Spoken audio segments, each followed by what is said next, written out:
सारंगी तूने इस कंकाल पे ये रेड मार्क्स क्यों किए? बस ये समझाने के लिए कि इस रे की हड्डियों का कैसे चूरा बनाया है। ये देखो, ये रे की हड्डियों का एक्सरे। इस रे पर बहुत जबरदस्त ताकत के साथ वार किया गया। एक झटके में इसकी गर्दन की हड्डी टूट गई। बस एक बार तो इसके रिब केज पर इतना जबरदस्त किया गया है कि एक ही झटके में इसके रिब केज की बाईं हड्डियां 12 की 12 पसलियां एक साथ एक झटके में टूट गई। और वो भी कमाल की बात यह है कि एक ही सिमेट्री में। एक झटके में 12 पसलियां? नतीजा हार्ट का रुक जाना, हार्ट ब्लॉक। इसके हार्ट पर जबरदस्त प्रेशर पड़ा। कमाल की बात यह है बॉस कि जितनी ताकत के साथ इस पर वार किया गया है, इतनी ताकत हाथों से या किसी भी हथियार से पैदा नहीं की जा सकती। इसे देख करके तो ऐसा लगता है जैसे खूनी जानता था बॉस। खूनी जानता था कि किस पॉइंट पर वार किया जाए कि एक ही झटके में सारी की सारी पसलियां एक साथ टूट जाए, एक सिमेट्री। हाथों से कोई इतना फोर्स तो पैदा नहीं कर सकता। हाँ, कर सकता है अगर कोई मार्शल आर्ट्स का जानकार हो तो। जैसे कुंग-फू, कराटे, ताइक्वांडो, इन सब में खास किस्म के मूव्स होते हैं जिससे इतना फोर्स पैदा किया जा सकता है। ये हो सकता है बस। अभी अटैक उसी ने किया जिसे मार्शल आर्ट्स की जानकारी है, जैसे आर्मी बैकग्राउंड का कोई। Martial arts? वो लड़की भी तो गई है ना दिल्ली में मार्शल आर्ट्स का कैंप अटेंड करने के लिए। क्या नाम है उस लड़की का? अंकिता। अंकिता के भाई ने तो हमें ये बताया। Sir what I just known sir, वो 2 हफ्ते पहले दिल्ली गई हुई थी कुछ मार्शल आर्ट कैंप के लिए। और सर कत्ल की रात उसका फोन शीतल के घर के आसपास ही था। उसी ने किया होगा। सैम के साथ मिलके। कल्याण जी पर जिसने भी चाकू का वार किया था वो आदमी खब्बू था, लेफ्ट हैंडेड। हाँ सर, मेरा बेटा सैम लेफ्टी है। ये हो सकता है क्योंकि शीतल के घर की जिस खिड़की पर से हमें वो ब्लड सैंपल मिला था, उसका डीएनए सैम के डैड के डीएनए के साथ मैच होता है। मतलब सैम वही था और अंकिता भी। बस अब हमें ये पता लगाना है कि ये सैम, तनीषा, अंकिता और विवान इस वक्त है कहां पर। अच्छा, आप कैब ड्राइवर, आप उस वक्त कहाँ थे?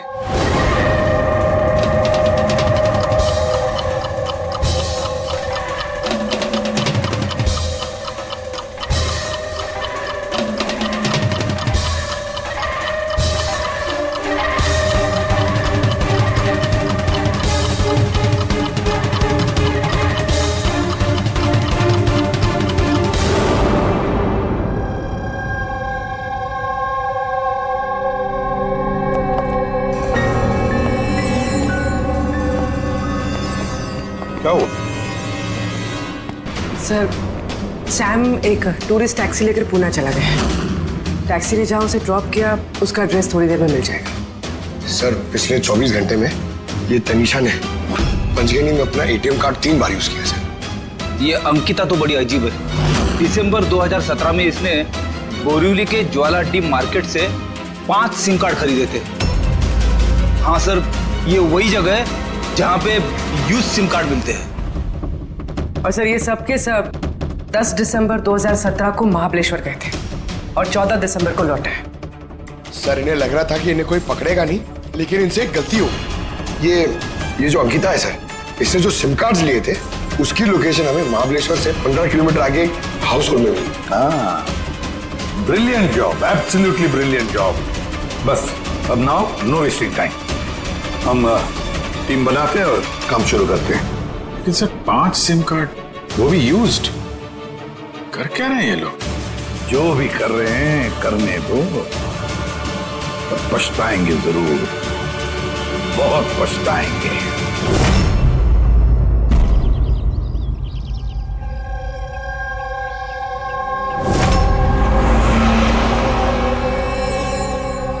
किसका फोन है? किसी विवान का है।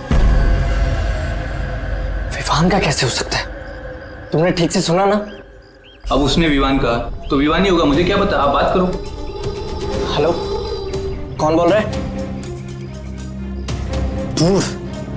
मैंने बोला था कि आज के बाद हम कांटेक्ट में नहीं आएंगे, तो कॉल क्यों किया? और तुझे पता कैसे चल रहा कि मैं यहाँ हूँ? ओके, तो वहीं रुक, मैं आ रहा हूँ।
बीच रास्ते इसकी बॉडी मिली है सर। किसी ने दिन दहाड़े भरे मार्केट में गोली मारी है। लॉन्ग डिस्टेंस शॉट था, ऑब्वियसली स्नाइपर होगा। स्नाइपर लॉन्ग डिस्टेंस से गोली चलाई, मतलब किसी को पता भी नहीं चला होगा कि गोली चली कहां से और फिर गोली चलाई किसने। Anyway, thank you very much. जी सर। सर हम लोग तनीषा तक पहुंचने ही वाले थे कि किसी ने इसे भी मार दिया। वही तो सर, ये इत्तेफाक तो नहीं हो सकता सर।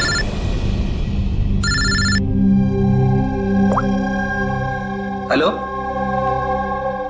क्या? ठीक है।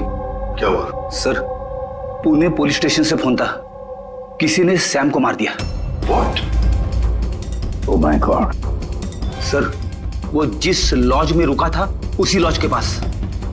सर, ये जरूर विवान और अंकिता का ही काम है। ये कोई सीक्रेट है जिसे छुपाने के चक्कर में ये लोग आपस में एक दूसरे का खून कर रहे हैं। अपनी जो भी है उसे पता कैसे चलता है कि हम किसके पास जाने वाले हैं? 4 में से 2 बच गए हैं, विवान और अंकिता।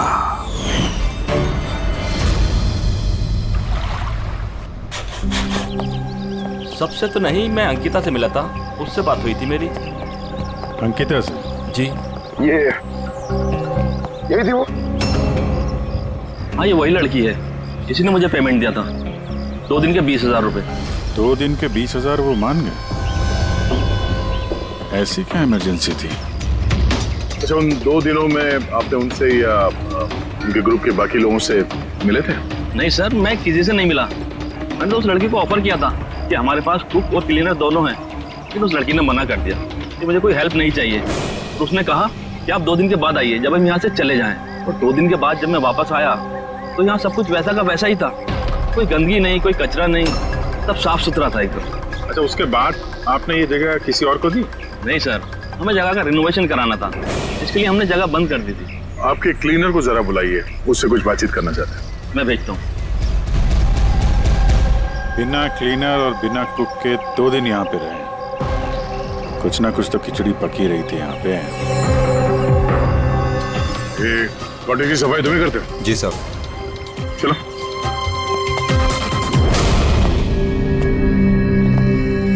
अच्छा, जब वो 5 लोग यहाँ से गए, उसके बाद जब तुमने यहाँ की साफ सफाई की तो कुछ मिला इधर उधर या कुछ अजीब लगा तुम्हें? नहीं सर, वो लोग तो बहुत अच्छे थे। जाने से पहले पूरी जगह को एकदम चकाचक साफ करके गए। पता नहीं कौन सा साबुन, क्या डिटर्जेंट यूज किया, पूरा घर चमका दिया था। वाह, हाँ, सफाई हो रही है। ये कौन सा डिटर्जेंट है मैडम जी? अरे कुछ नहीं, वो रात को पार्टी हुई थी ना तो ज्यादा गंदा हो गया है। तुम लोग, हम कर लेंगे। एक मिनट। ये लो, ये लेके जाओ। हाँ, जाओ।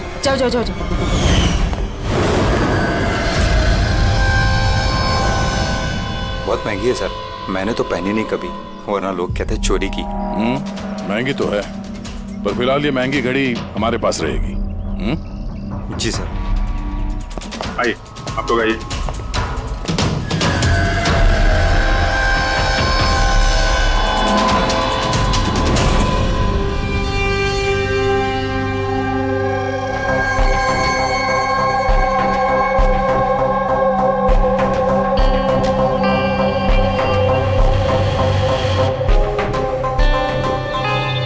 सर, सैम, तनीषा और रे तीनों का तो मर्डर हो गया है।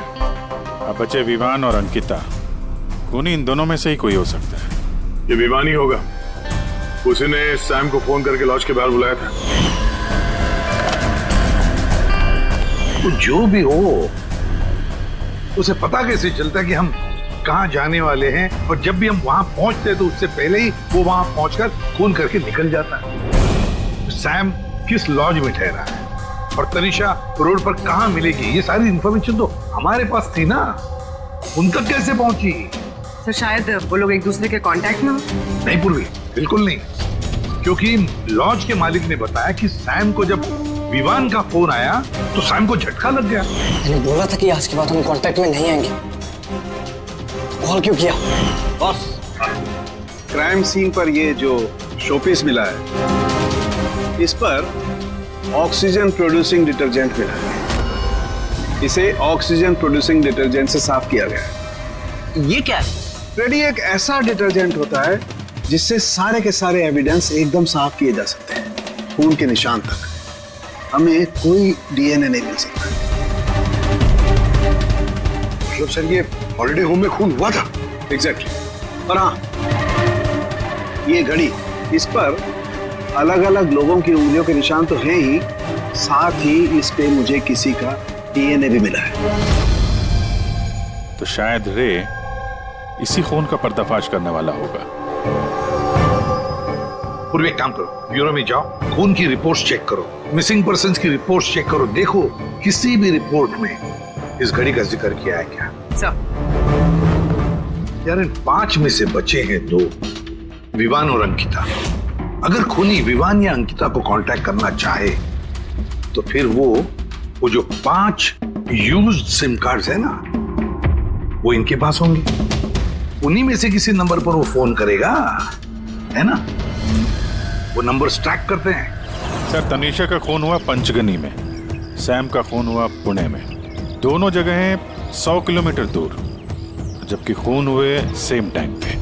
और एक ही टाइम पे कोई 2 जगहों पे कैसे हो सकता है सर? कोई तो है जो इस प्लान में शामिल है। मान लिया गया कि कोई और है इस खूनी के साथ। एक बार ये विवान और अंकिता हमारे पंजे में आ जाए ना, तब सारे सवालों का जवाब मिल जाएगा। एक काम करो अभिजीत, साइबर डिवीजन से एक हैकर को बुला दो।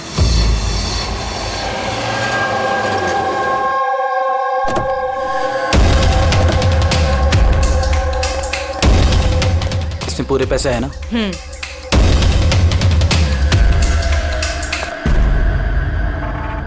एक मिसिंग रिपोर्ट तो दर्ज हुई है जिसमें इस घड़ी के बारे में लिखा हुआ है।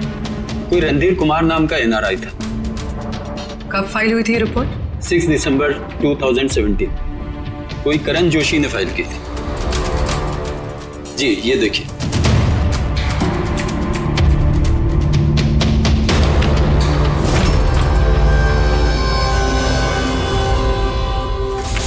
Thank you.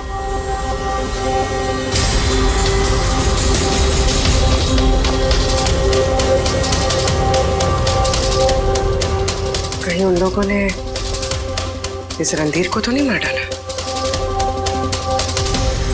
और कहीं ये करण रणधीर की मौत का बदला तो नहीं ले रहा? करण? जी, ही इज माय लॉयर।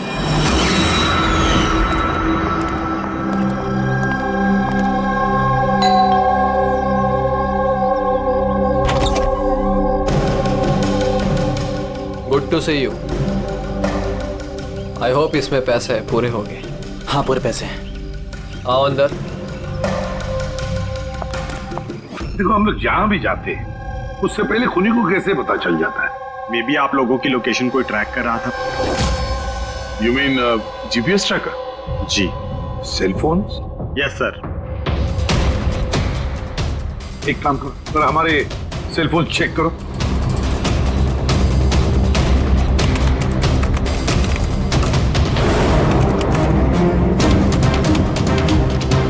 तुमने पैसे मांगे थे, हम लेकर आए हैं। अब वो एविडेंस दो और सब खत्म करो। खत्म करूं? जैसे तुम लोगों ने रणधीर को खत्म किया था। करण, हमें सबूत दो। देता हूं, लेकिन उससे पहले मैं तुम्हें किसी से मिलाना चाहता हूं। कौन? बुलाता हूं।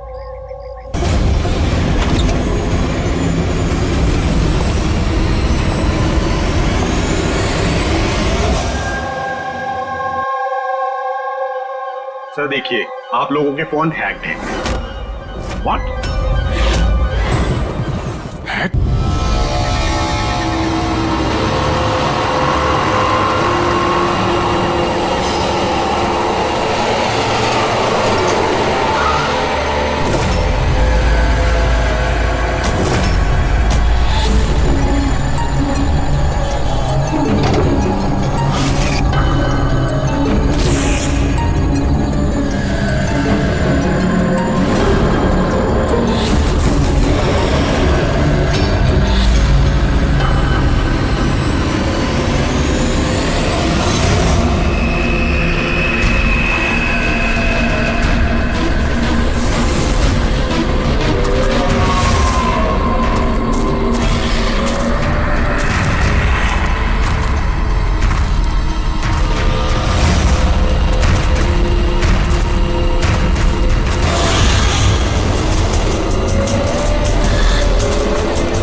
ये कहानी यहीं खत्म। अब कभी किसी को कुछ पता नहीं चलेगा।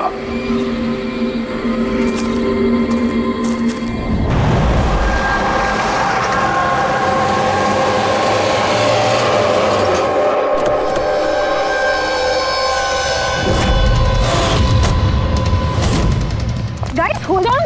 हो क्या रहा है? कोई मुझे बताएगा? You guys don't understand. You know ना सिचुएशन क्या चल रही है। पापा और भाई दोनों फोन नहीं उठा रहे। पापा, रे, प्लीज दरवाजा खोलो। करण देखो ना, कोई दरवाजा ही नहीं खोल रहा है। पापा, मिथुन काका, रे, मिथुन काका। ओह माय गॉड, रे, oh my bro, He's no more.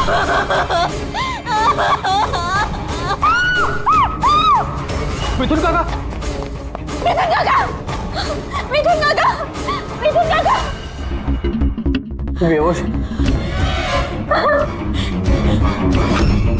पापा, पापा, पापा, पापा, पापा।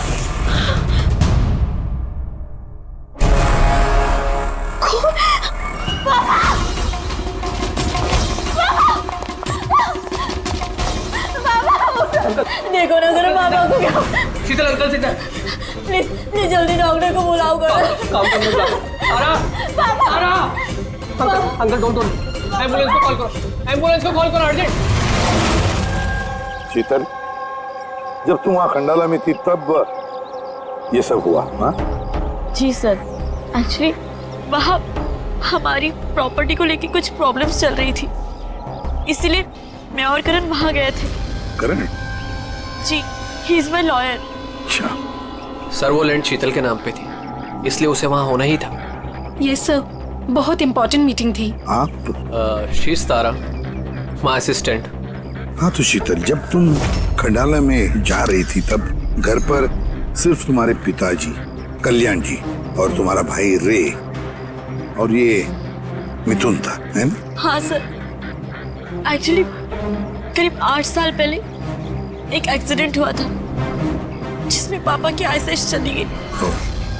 पापा देख नहीं सकते और मिथुन काका उनका अकेले ध्यान नहीं रख पाएंगे, इसलिए रे वो यहीं रुक के।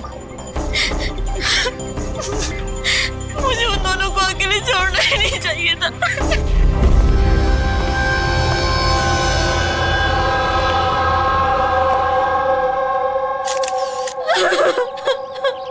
शांत हो जाओ। एक बात बताओ शीतल, तुम कह रही थी कि उनको अकेले छोड़कर जाना ही नहीं चाहिए था, क्यों? ऐसे क्यों लगा तुम्हें? क्या तुम्हें डर था कि उनकी दोनों की जान को खतरा है, ऐसे कुछ होगा?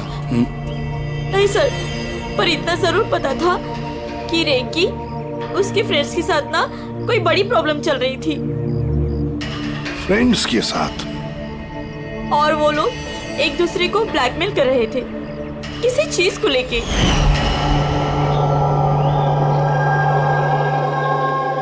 तू ऐसा हम लोग साथ कैसे कर सकता है?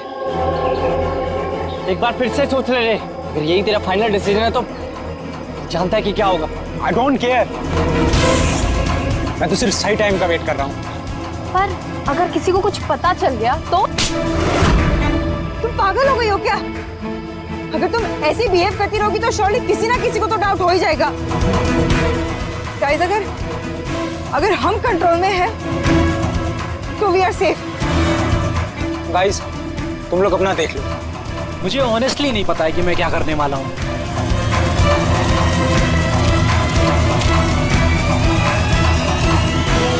मुझे रे पे बिल्कुल भरोसा नहीं है। I can't trust him. अगर इसका मुंह खुला तो हम सब फंसेंगे। उससे पहले इसका मुंह बंद करना पड़ेगा। शीतल, जो भी तुम्हारे भाई के साथ हुआ उसका बहुत दुख होता है। I am so sorry. एक बार तुम्हारे पिताजी को होश आ जाए ना तो सारी बातें साफ हो जाएगी। वैसे मिथुन, कल रात तुम यहीं पर थे ना? क्या हुआ, क्या जरा ठीक से बताओ। शरीर पे कोई बड़ा घाव नहीं है, बस छोटी मोटी चोटें हैं, लेकिन हाँ फ्रैक्चर थोड़े ज्यादा है। समझ में नहीं आ रहा है इसकी मौत हुई कैसे? मैं अपना काम कर रहा था, अचानक लाइट चली गई और किसी ने मेरा मुंह बंद कर दिया। मैं बेहोश हो गया साहब।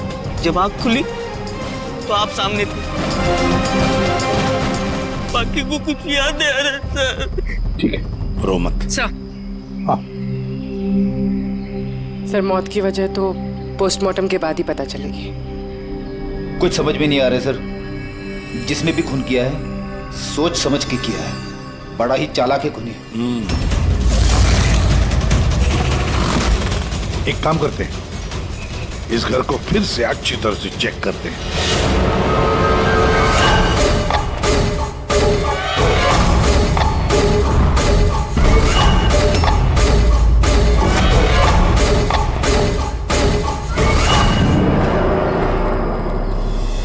ग्लास तोड़कर अंदर घुसा है घर के अंदर।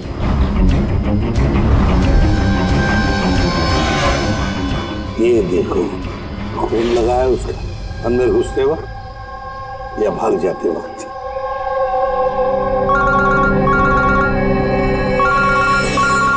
हेलो, एसीपी प्रतिमा? अच्छा, कल्याण जी को होश आ गया?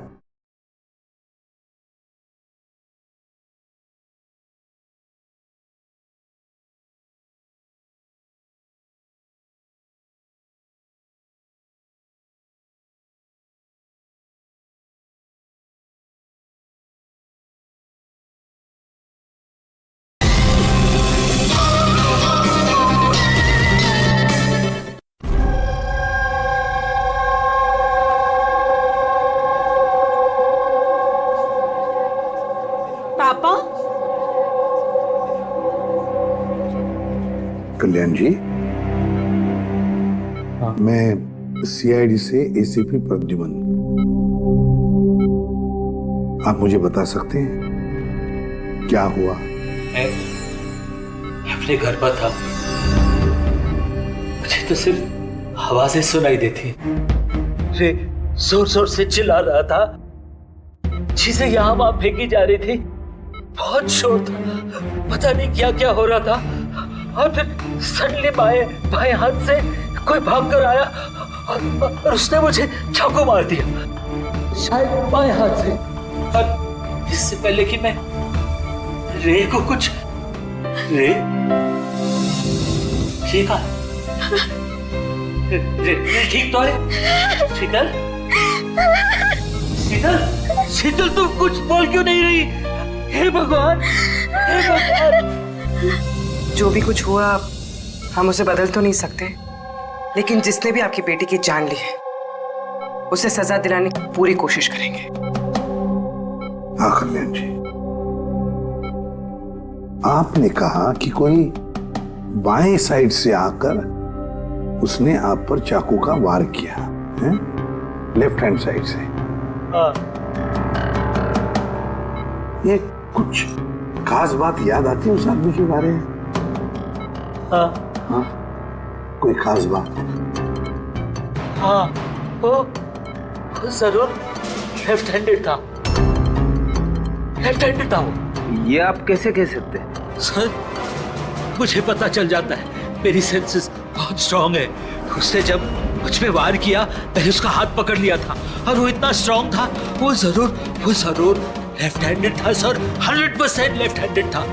तो क्या डॉक्टर साहब, ये जो जख्म है इनके शरीर पर, वो वाकई किसी खब्बू आदमी ने बनाया? यस सर, घाव के निशानों के हिसाब से यही लगता है। चलो सर, कुछ तो सुराग लगा।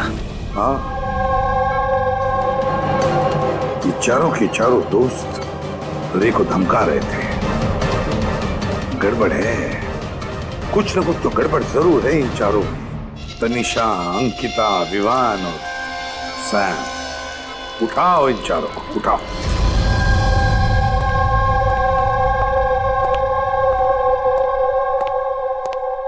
नमस्ते सर। आप? मैं सैम का फादर हूँ। पिछले 2 हफ्तों से सैम से मेरी कोई बातचीत नहीं हुई।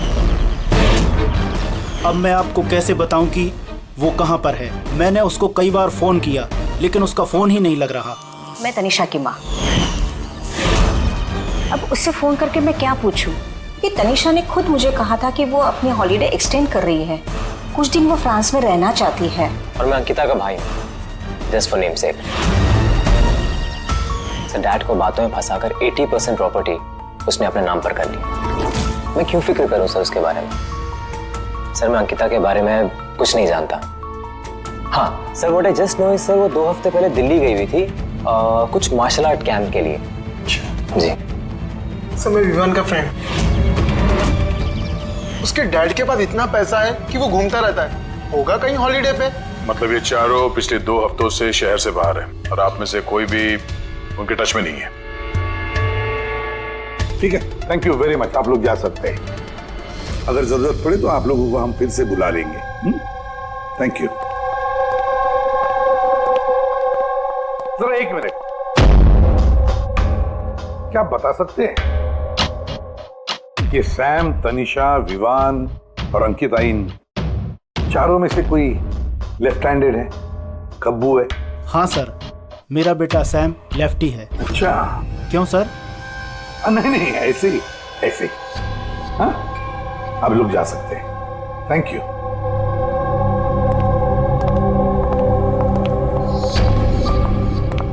सर, कहीं ऐसा तो नहीं कि इन चारों ने मिलके रे को मार दिया हो सकता है सर, और उसी डर की वजह से ये चारों कहीं ना कहीं जाके छुप के बैठे होंगे। सर, ये चारों की लोकेशन का पता चल गया। सर, कल रात सैम, तनिषा, अंकिता और विवान, इन चारों की मोबाइल लोकेशंस शीतल के घर के 3 किलोमीटर के रेडियस में थी। सैम, तनिषा, अंकिता, विवान, रे, उन पांचों में कोई एक राज छुपा हुआ है। कोई ऐसा राज जो वो पांचों किसी को बताना नहीं चाहते थे। वो राज अपने पास ही रखना चाहते थे। हो सकता है ये रे कमजोर पड़ गया हो, बस तो राज किसी को पता ना चले। रे किसी को ना पता है, इसलिए रे को खत्म कर दिया। ये पता करना होगा सर कि वो कौन सा राज था जिसकी वजह से रे की जान चली गई।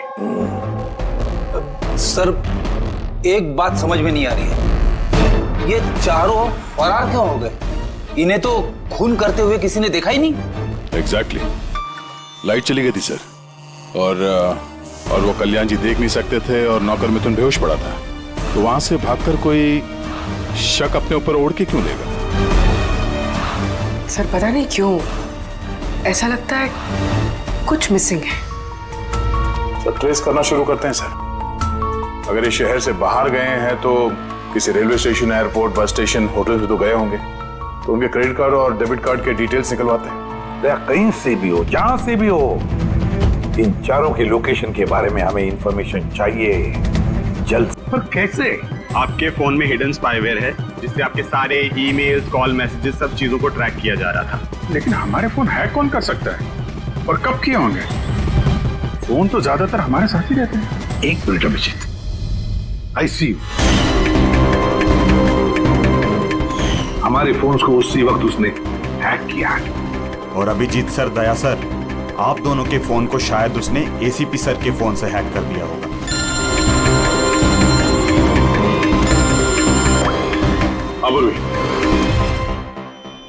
करण मरने वाले से रिलेटेड है?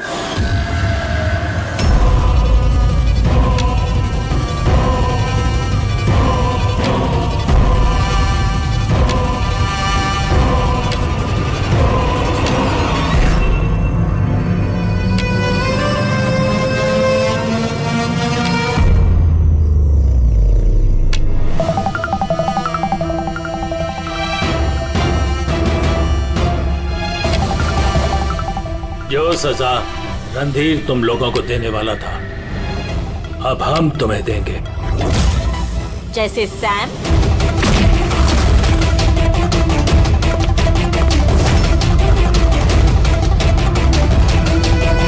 तनिषा और रे को दी। अब तुम दोनों की बारी है। तभी रणधीर की आत्मा को शांति मिलेगी।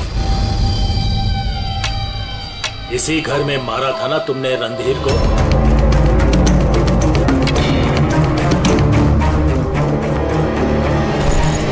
करण,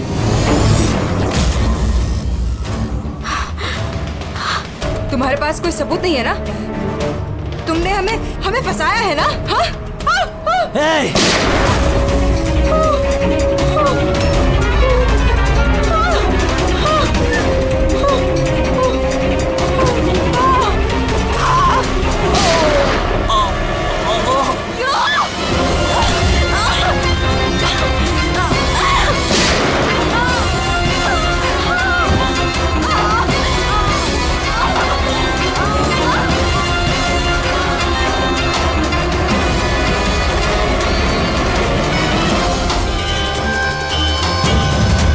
तुम्हें क्या मालूम?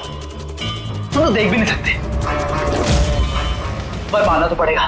बस यही प्रॉब्लम है आजकल के तुम जैसे नौजवानों की। बहुत जल्दी होती है तुम जैसे आजकल के नौजवानों को किसी भी नतीजे पे पहुंचने के लिए। ये पकड़ो। कौन कहता है कि तुम्हें देखने के लिए मुझे नजरों की जरूरत है?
बरसों से मैं स्पेशल फोर्सेस में था।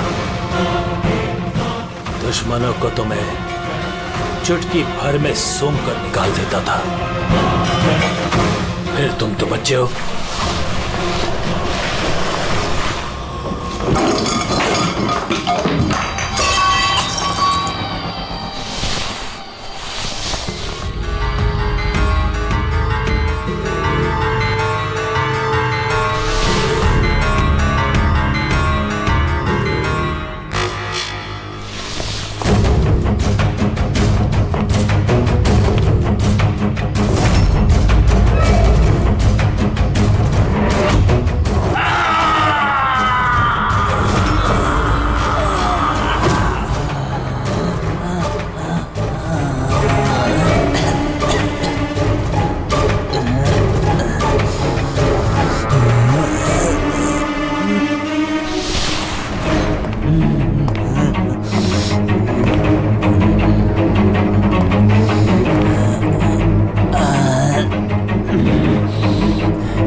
मैं तो अंधा हूं ऑफिसर, लेकिन आप देखकर बताइए कि मैंने उसका सारा शरीर बेकार कर दिया है या नहीं,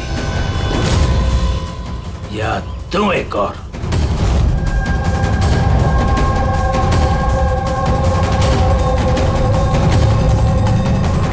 शीतल, रणधीर तुम्हारा भाई था और कल्याण जी रणधीर तुम्हारा बेटा है ना, और ये सब करने के लिए तुमने सीआईडी का इस्तेमाल किया, क्यों?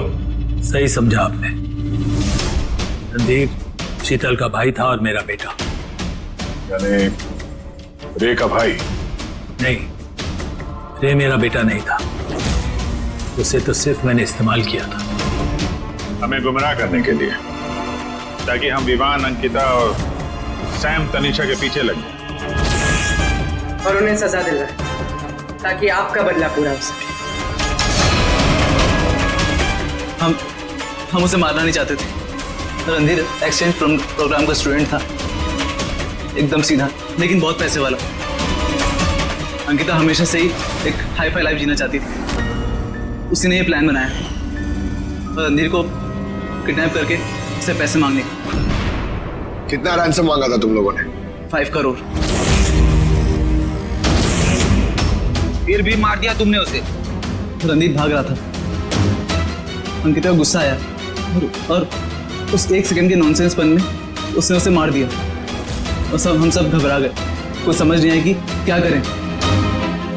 तो उसकी बॉडी लेकर हमने लेक में डाल दिया।